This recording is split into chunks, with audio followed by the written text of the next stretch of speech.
Hello people, hope you are doing well. आज हम लोग एक इम्पॉर्टेंट टॉपिक डिस्कस करेंगे। ये बेसिकली इम्पॉर्टेंट टॉपिक तो है, साथ साथ this is really a important question. ये बहुत ही इम्पॉर्टेंट क्वेश्चन है, ट्रस्ट मी। ये आपके मेंस एग्जामिनेशन में 2 से 3 बार पूछा गया ये वाला क्वेश्चन।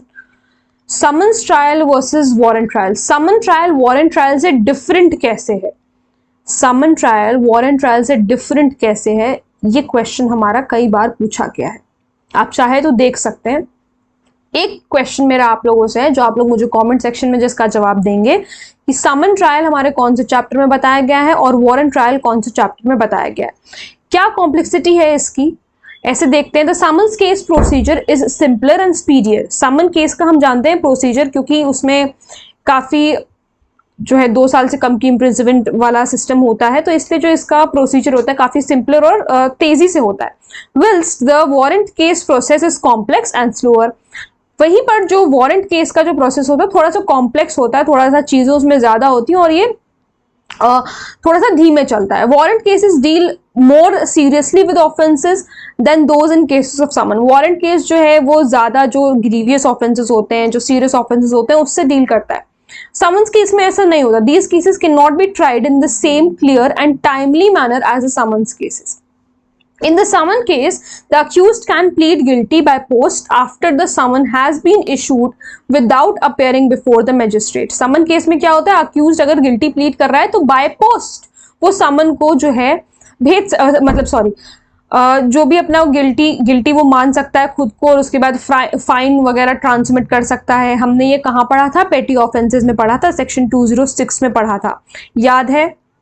याद है तो बहुत अच्छी बात है, नहीं याद है तो अब याद आ गया होगा। ठीक है, विदाउट अपेयरिंग जो है वो ऐसा कर सकता है। Although in a warrant case trial there is no such provision. लेकिन वारंट केस का अगर ट्रायल चल रहा है तो इस तरीके का कोई प्रोविजन नहीं होता है। The formulation of a formal charge is important in the warrant case. Warrant case में हमेशा ही जो है चार्जेस फ्रेम किए जाते हैं, लेकिन हमने पढ़ा है कि समन केस में फॉर्मल चार्ज को फ्रेम करना नेसेसरी नहीं होता है, लेकिन अगर मैजिस्ट्रेट चाहे तो वो ऐसा कर सकते हैं। बट अगर आप डिफरेंस लिख रहे हैं तो आप ये डिफरेंस में ये पॉइंट अपना ऐड कर सकते हैं कि वारंट केस में जो है चार्जेस को फ्रेम करना जरूरी होता है, लेकिन समन केस में ऐसा नहीं होता है। ठीक है, then the term of punishment के बेसिस पर हम लोग देखेंगे कि क्या डिफरेंस है। Warrant cases are punishable with death, imprisonment for life, imprisonment for a term exceeding 2 years। तो हम जानते हैं कि वारंट केसेस का जो पनिशमेंट होता है वो डेथ से कोई भी ऑफेंस जो है वो पनिशेबल है, इम्प्रिजनमेंट फॉर लाइफ है, या 2 साल से ऊपर की अगर इम्प्रिजनमेंट है तो वो वारंट केसेस में चले जाते हैं। ठीक है, अब आते हैं फ्रेमिंग ऑफ चार्जेस पे। तो ये हम देख चुके हैं कि मैंडेटरी होता है वारंट ट्रायल में, लेकिन समन्स ट्रायल में मैंडेटरी नहीं होता framing of charge. Withdrawal of complaint हम सिर्फ और सिर्फ समन ट्रायल में कर सकते हैं, वारंट ट्रायल में विड्रॉ नहीं कर सकते कंप्लेंट को। Address to a summons addresses the suspect और victim। समन जो है वो किसको एड्रेस करता है? किसी भी सस्पेक्ट को या विटनेस को, और any other person associated with the case, और जो कोई भी अगर दूसरा पर्सन है उस केस से एसोसिएटेड तो उसको। While the warrant addresses to the police officer। लेकिन ये जो वारंट है वो कहाँ एड्रेस होता है? Police officer. Opportunity for defense in warrant cases, it gives greater opportunities for defense। देखो, वारंट केसेस में काफी सारी अपॉर्चुनिटीज होती है डिफेंस की, while in it does not provide greater opportunities for defence in summon case. लेकिन summon cases में इतनी ग्रेटर अपॉर्चुनिटीज नहीं होती है। Importance of details like date and time, particulars like date and time are important in summons as they do not remain valid after that। देखो, जब भी समन भेजा जाता है तो एक पर्टिकुलर टाइम के लिए वो होता है, पर्टिकुलर मतलब वैलिड, वो वैलिडिटी उसकी एक वैलिडिटी पीरियड होता है उसका। क्या होता है?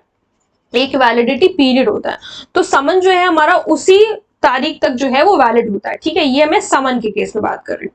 समन हमारा उसी तारीख तक वैलिड होता है, लेकिन वारंट का ऐसा कुछ नहीं होता, कोई वैलिडिटी पीरियड नहीं होता। वो तब तक वैलिड रहता है जब तक कि उसको ऑब्जेक्टिव अचीव ना हो जाए, यानी कि जब तक वारंट अगर किसी के नाम का निकला है, अगर अरेस्ट वारंट किसी के नाम का निकला है, तो जब तक वो इंसान पकड़ा नहीं जाएगा तब तक वो वैलिडिटी उस वारंट की रहेगी। ठीक है, Cross examination in a warrant case, the accused gets more than one chance to cross examine witnesses in prosecution। Warrant case में क्या होता है? अक्यूज को एक से ज्यादा मौके मिलते हैं क्रॉस एग्जामिन करने के लिए प्रोसिक्यूशन के विटनेस को। While he gets only one chance to cross examine the prosecution witnesses in a summon case. लेकिन summon case में सिर्फ और सिर्फ एक बार चांस दिया जाता है. कन्वर्जन, आप लोग मुझे कमेंट करके ये भी बताएंगे कि ये वाला सेक्शन, सॉरी कन्वर्जन वाला सेक्शन हमने कौन से सेक्शन में पढ़ा था. Under the code, the magistrate can be authorized to convert a summon case into a warrant case. हम छोटे केस को बड़े केस में कन्वर्ट कर सकते हैं. हम छोटे केस को बड़े केस में कन्वर्ट कर सकते हैं. Although a warrant case can't be यहाँ पे बी होना चाहिए, can't be converted to a summon case. ठीक है, तो देखा कि कन्वर्जन जो है हमेशा हम छोटे केस को बड़े केस में कन्वर्ट कर सकते हैं, लेकिन बड़े केस को कभी भी हम छोटे केस में कन्वर्ट नहीं कर सकते. तो ये हमारे कुछ इंपॉर्टेंट डिफरेंसेस हैं. समन्स ट्रायल कैसे डिफरेंट है वारंट ट्रायल से, या वारंट ट्रायल कैसे डिफरेंट है समन ट्रायल से. ये अब क्वेश्चन आप लोगों से मतलब मेंस में कई बार पूछा गया है, 3 से 4 बार आई गेस ये वाला क्वेश्चन आया था. So I hope I am very clear. I hope you found this video really helpful. Thank you so much.